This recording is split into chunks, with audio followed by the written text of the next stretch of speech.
Friends, welcome back to Mazhathulli creations. ഈ channel നിങ്ങൾ ആദ്യമായിട്ടാണ് കാണുന്നതെങ്കിൽ സബ്സ്ക്രൈബ് ചെയ്യാൻ മറക്കല്ലേ.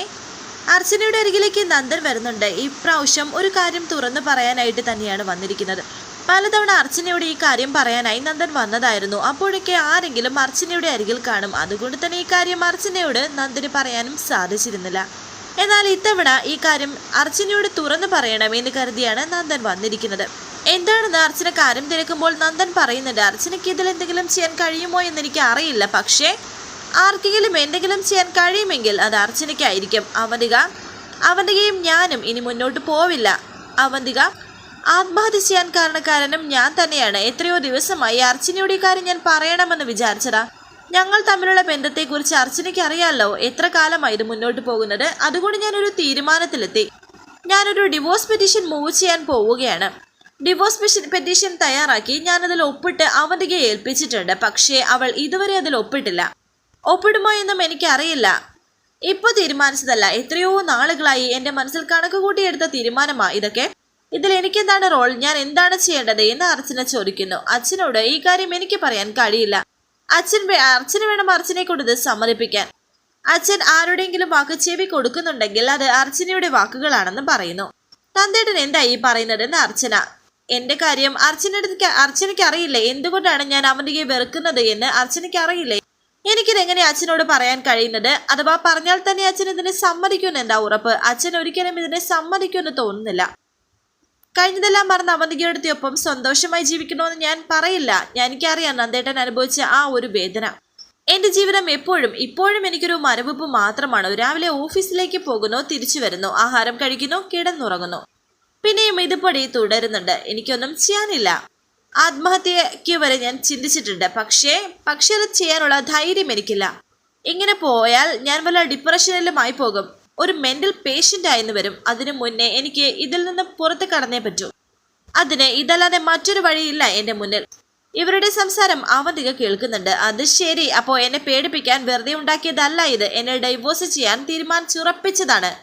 കാണിച്ചു തരാൻ ഞാൻ എന്നെ അവന്തികയെടുത്ത് ഡിവോഴ്സ് ചെയ്യാൻ അച്ഛൻ സമ്മതിച്ചു എന്ന് വിചാരിക്കുക. എന്നിട്ട് നന്ദേട്ടൻ എന്ത് ചെയ്യും എന്ന് അർച്ചന പറയുമ്പോൾ നന്ദൻ പറയുന്നു, ഞാൻ സന്ധ്യയെ വിവാഹം കഴിക്കും. ഇതും അവന്തിക കേട്ട് ഒന്ന് ഞെട്ടിയിരിക്കുകയാണ്. ഞങ്ങൾ രണ്ടുപേരും മനസ്സുകൊണ്ട് വല്ലാണ്ട് അടുത്തു പോയി. ഇനി പരസ്പരം പിരിയാൻ ഞങ്ങൾക്ക് സാധിക്കില്ല. അവന്തിക വിചാരിക്കുന്നു, അപ്പോൾ എന്റെ കണക്ക് കൂട്ടൽ തെറ്റിയില്ല. എന്നെ കളഞ്ഞിട്ട് അവളോടൊപ്പം ജീവിക്കണം അല്ലേ? അതിലും നല്ലത് നിങ്ങൾ ഈ ഭൂമിയിൽ നിന്ന് ഇല്ലാതാവുന്നതാ. ബാക്കി കൂടി പറയേ, കേൾക്കട്ടെ. നന്ദൻ പറയുന്നു, ഞങ്ങൾക്ക് ഇഷ്ടപ്പെട്ട ഒരു ജീവിതം അത് അനുഭവിക്കുകയാണ് ഞാനിപ്പോ. ഈ കാര്യം നന്ദേട്ടൻ സന്ധ്യ ഡോക്ടറോട് സംസാരിച്ചു എന്ന് അർച്ചന ചോദിക്കുന്നുണ്ട്. സംസാരിച്ചു. ആദ്യം സന്ധ്യ സമ്മതിച്ചില്ല. ഞാൻ ഒരുപാട് നിർബന്ധിച്ചിട്ടാണ് അവൾ സമ്മതിച്ചത്. ഇനി തന്നെ അർച്ചന ഈ കാര്യം അച്ഛനോട് സംസാരിച്ച് തീരുമാനം എടുത്തു തരണം. ഇല്ലെങ്കിൽ എനിക്ക് കടുത്ത ചില തീരുമാനങ്ങൾ എടുക്കേണ്ടി വരും.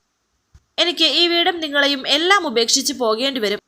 ചിലപ്പോൾ അതെന്റെ അവസാനത്തെ യാത്രയായിരിക്കും എന്നും നന്ദൻ പറയുന്നു. നന്ദേട്ട എന്താ ഈ പറയുന്നത് എന്ന് അർച്ചന. ഇതിന്റെ തീരുമാനമാണ്. ഇനി അർച്ചനയ്ക്ക് ഇഷ്ടമുള്ളത് ചെയ്യുക. ജീവിതം എനിക്ക് ഇഷ്ടം പോലെ ചെയ്യാം. ഏത് വേണമെങ്കിലും തീരുമാനിക്കാം. അർച്ചന അത് മനസ്സിലാക്കി വേണം അച്ഛനോട് സംസാരിക്കാൻ എന്ന് പറഞ്ഞിട്ട് നന്ദൻ അവിടെ നിന്ന് പോകുന്നു. അർച്ചനയാണ് മീഡിയേറ്റർ. ജീവിതത്തിലേക്കും മരണത്തിലേക്കും ഒരേ ദൂരമാണെങ്കിൽ പിന്നെ സന്ധ്യയോടൊപ്പം ജീവിതത്തിനേക്കാൾ നല്ലത് നിങ്ങൾ മരണത്തിലേക്ക് പോകുന്നതാണ് എന്ന് അവന്തിക വിചാരിക്കുന്നുണ്ട് മനസ്സിൽ. തുടർന്ന് അച്ഛന്റെ അരികിലേക്ക് അർച്ചന ഇങ്ങനെ പോവാൻ ഡോറിന്റെ അരികിൽ വരെ എത്തിയിരിക്കുന്നു. അച്ഛൻ റൂമിൽ ഇപ്പോൾ തനിച്ചായിരിക്കും. ഈശ്വരൻ, ഞാൻ എങ്ങനെയാ അച്ഛനെ ഫേസ് ചെയ്യുന്നത് എന്നൊക്കെ അർച്ചന ഓർക്കുന്നുണ്ട്.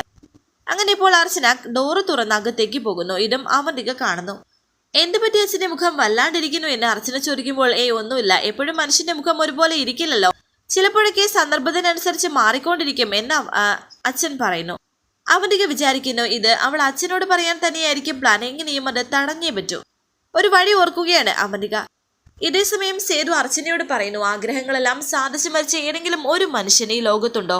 അവസാനത്തെ നിമിഷത്തിൽ മനുഷ്യൻ എന്തിനെങ്കിലും കുറിച്ച് ആലോചിക്കും വീണ്ടും. അപ്പൊ പിന്നെ എന്നെ പോലെയുള്ള മനുഷ്യന്റെ കാര്യം പറയണോ? ഇത് കേട്ട് അർച്ചന പറയുന്നു, എനിക്ക് അച്ഛനോടൊരു കാര്യം പറയാനുണ്ട്. അത് പിന്നെ ഞാൻ പറയുന്നത് അച്ഛൻ സമാധാനത്തോടെ കേൾക്കണം.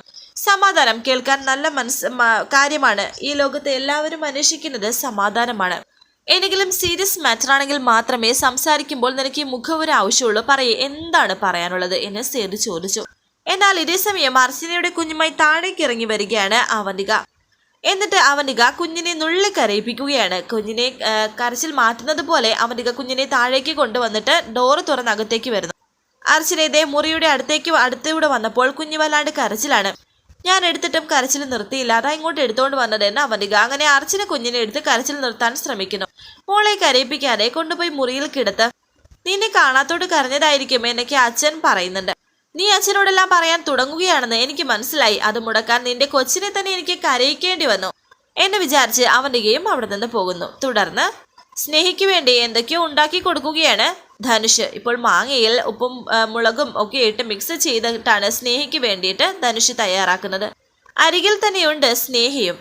ഇത് കണ്ടിട്ട് തന്നെ വായിൽ വെള്ളം വരുന്നു. ധനുഷ് എങ്ങനെയാ ഇതൊക്കെ പഠിച്ചത്? എനിക്ക് ഇങ്ങനെ സ്നേഹ ചോദിക്കുന്നുണ്ട്. ഭാര്യമാര് ഗർഭിണിയായാൽ പിന്നെ ഭർത്താക്കന്മാർ ഇതൊക്കെ താനേ പഠിച്ചോളും.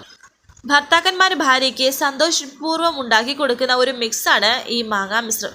ഇതിന് ടേസ്റ്റോ? ഇതിൽ നിന്ന് അല്പം ഒന്നിങ്ങനെ എടുത്ത് വായിലേക്ക് ഇട്ട് ദാ ഇങ്ങനെ കണ്ണടച്ച് ചവയ്ക്കണം, ദാ ഇങ്ങനെ എന്നൊക്കെ പറഞ്ഞ് ധനുഷ് ഇത് കാണിച്ചു കൊടുക്കുന്നുണ്ട്. ഇതിന്റെ രുചി വേറൊന്നും കിട്ടില്ല. ഇരിക്കേണ്ട സ്നേഹ പറയുന്നുണ്ട്, എടാ ദുഷ്ട, എന്നെ കൊതിപ്പിച്ചിട്ട് തനിയെ തിന്നുന്നോ, മര്യാദയ്ക്ക് എനിക്ക് കൂടി തന്നെ എന്നൊക്കെ പറയുന്നുണ്ട്. അങ്ങനെ സ്നേഹയുടെ വായിലേക്ക് ധനുഷ മാങ്ങ വെച്ച് കൊടുക്കുന്നു. ഈ കാഴ്ച കണ്ടുകൊണ്ടാണ് അവന്തിക വരുന്നത്. അവന്തികയ്ക്കാണെങ്കിൽ ഇത് കാണുമ്പോൾ ദേഷ്യം വരുന്നുണ്ട്. അങ്ങനെ വീണ്ടും വീണ്ടും സ്നേഹയ്ക്ക് അത് വായിലേക്ക് വെച്ച് കൊടുക്കുകയാണ് ധനുഷ്. അവന്റെ ഒരു പ്രേമം കണ്ടില്ലേ, അതിനൊന്ന് തുള്ളാൻ അവളും. ഇതെല്ലാം ഞാൻ ശരിയാക്കി തരുന്നുണ്ട് എന്ന് അവന്തിക വിചാരിക്കുന്നു. ധനുഷിനോട് സ്നേഹ പറയുന്നു, ഇനി എനിക്ക് വേറൊരു ആഗ്രഹം കൂടി ഉണ്ടെന്ന്. ധനുഷ് പറയുന്നു, എന്ത് ആഗ്രഹം വേണമെങ്കിലും പറഞ്ഞോ, ഞാൻ നടത്തിത്തരാം.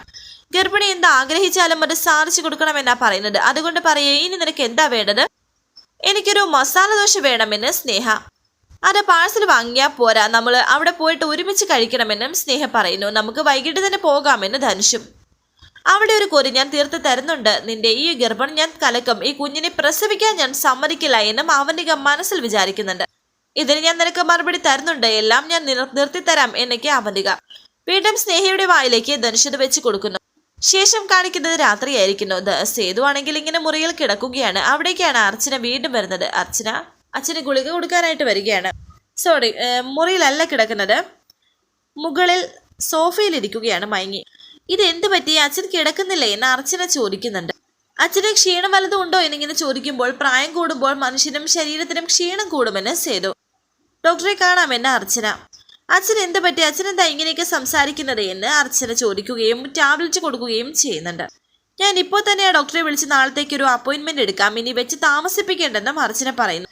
നന്ദൻ നിന്നോട് എന്തെങ്കിലും പറഞ്ഞിരുന്നോ എന്ന് സേതു ചോദിക്കുന്നു. നന്ദേട്ടൻ എന്നോട് പറഞ്ഞത് അറിഞ്ഞിട്ടാണോ അച്ഛൻ സംസാരിക്കുന്നത് എന്ന് അർച്ചന വിചാരിക്കുന്നുണ്ട്.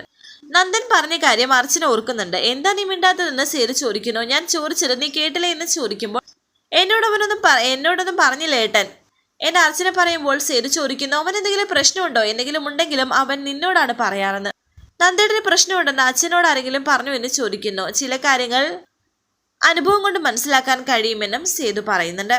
എനിക്ക് മനസ്സിലാക്കാനുള്ള കഴിവില്ല, ആരെങ്കിലും എന്തെങ്കിലും പറഞ്ഞു തന്നാലേ മനസ്സിലാവൂ, അല്ലെങ്കിൽ തന്നെ അത് മനസ്സിലാക്കാൻ അച്ഛൻ്റെ പ്രായമൊന്നും എനിക്കില്ലല്ലോ എന്ന് പറയുന്നു. നീ വീട്ടിൽ ഓരോ കാര്യങ്ങൾ ചെയ്യുന്നതും ഒരുമിച്ച് മുന്നോട്ട് കുടുംബം കൊണ്ടുപോകുന്നതും എൻ്റെ പ്രായമുള്ളത് കൊണ്ടാണോ? അല്ലല്ലോ, പക്വതയുള്ളത് കൊണ്ടല്ലേ? എനിക്ക് കുറേ കാര്യങ്ങൾ സേതു പറയുന്നുണ്ട്. നന്ദേട്ടന് ഇതുവരെ ഒരു പ്രശ്നമുള്ളതായിട്ട് എനിക്ക് തോന്നിയിട്ടില്ലെന്ന് അർച്ചന പറയുമ്പോൾ സേതു പറയുന്നു, എന്നാൽ എനിക്ക് തോന്നിയിട്ടുണ്ട്. അച്ഛൻ എന്തൊക്കെയോ മനസ്സിലാക്കിയിട്ടുണ്ട്. ഡിവോഴ്സിന്റെ കാര്യം പറഞ്ഞാൽ ഞാൻ എന്ത് പറയും? ഞാനത് പറഞ്ഞാൽ അച്ഛൻ ആ നിമിഷം ഇവിടെ തളർന്നു വീഴും എന്നൊക്കെ അർച്ചന വിചാരിക്കുന്നു. ഈയിടെയായിട്ട് നന്ദൻ അധിക സമയം ഹോസ്പിറ്റലിലില്ല. ആ കാര്യം നിനക്കറിയാമോ എന്ന് ചോദിക്കുന്നു. ഇല്ല, എന്നോട് ഇതാരും പറഞ്ഞിട്ടില്ലെന്ന് അർച്ചന. ഓഫീസ് കാര്യങ്ങളിൽ അവൻ വേണ്ടത്ര ശ്രദ്ധ കാണിക്കുന്നില്ല. ധനുഷിനെ കമ്പനിയിൽ നിയമിച്ചത് കൊണ്ടുള്ള എതിർപ്പാണെന്നാണ് ഞാൻ ആദ്യം വിചാരിച്ചത്, പക്ഷെ അതല്ല എന്ന് എനിക്ക് പിന്നീട് മനസ്സിലായി എനിക്ക് നന്ദൻ പറയുന്നു. ഓഫീസിലെ കാര്യങ്ങളെല്ലാം വളരെ കൃത്യമായി സച്ചി നിന്നോട് പറഞ്ഞിട്ടുണ്ടാകും, പക്ഷേ നന്ദന്റെ കാര്യം മാത്രം പറഞ്ഞില്ലെന്ന് പറഞ്ഞാൽ ഞാനത് എങ്ങനെയാണ് വിശ്വസിക്കുന്നത് എന്ന് സേതു പറയുമ്പോൾ അർച്ചന പറയുന്നു, കുറേ ദിവസമായി സച്ചിയേട്ടൻ എന്നോട് ഓഫീസിലെ കാര്യങ്ങളൊന്നും പറയാറില്ല. ഞാൻ അവരോട് സംസാരിക്കാം, എന്തെങ്കിലും പ്രശ്നമുണ്ടെങ്കിൽ ഞാൻ അച്ഛനോട് പറയാം. അച്ഛൻ ഇപ്പോൾ പോയി കിടക്ക്, കുഞ്ഞുറങ്ങിയിട്ടില്ല, ഞാൻ പോയി അങ്ങോട്ട് ചെല്ലട്ടെ എനിക്ക് അർച്ചന പറയുമ്പോൾ അർച്ചനയെ പിന്നിൽ നിന്നും സേതു വിളിച്ചു. എൻ്റെ 3 ആൺമക്കളും എനിക്ക് ഒരുപോലെ, അവർക്ക് ജീവിതത്തിൽ എന്തെങ്കിലും ഒരു പ്രശ്നം ഉണ്ടാകുന്നത് എനിക്ക് സഹിക്കാൻ കഴിയാത്ത കാര്യമാണ്. എനിക്ക് സേതു, അങ്ങനെ എന്തെങ്കിലും ഉണ്ടെങ്കിൽ ഞാൻ അച്ഛനോട് പറയില്ലേ എന്ന് സ്നേഹ പറയുന്നു. എനിക്ക് പേടിയാണ് ചുറ്റും കാണുന്ന ജീവിതം, പലരെയും കൊണ്ട് എനിക്ക് പേടിയാണ്. പുറമേ നോക്കുമ്പോൾ എല്ലാം നന്നായിരിക്കണമെന്ന് തോന്നും, ജീവിതത്തിൽ ഏറ്റവും കൂടുതൽ സന്തോഷിക്കുന്നവരായിരിക്കും ഉള്ളത്. പുറത്ത് നമ്മൾ കാണുന്ന ജീവിതം അല്ല അവർക്ക് അകത്തുള്ളത്. അവരുടെ കുടുംബജീവിതം എന്നും സന്തോഷമായിരിക്കട്ടെ. അതുകൊണ്ട് പറഞ്ഞു എന്ന് മാത്രം മോള് ചെല്ലെന്ന് പറഞ്ഞ അർച്ചനയെ സേതുവോടെന്ന് പറഞ്ഞയക്കുന്നുണ്ട്. വരാനിരിക്കുന്ന പുതുപുത്തൻ എപ്പിസോഡുമായി വീണ്ടും കാണാം. Thank you for watching. Please subscribe, like, share my channel.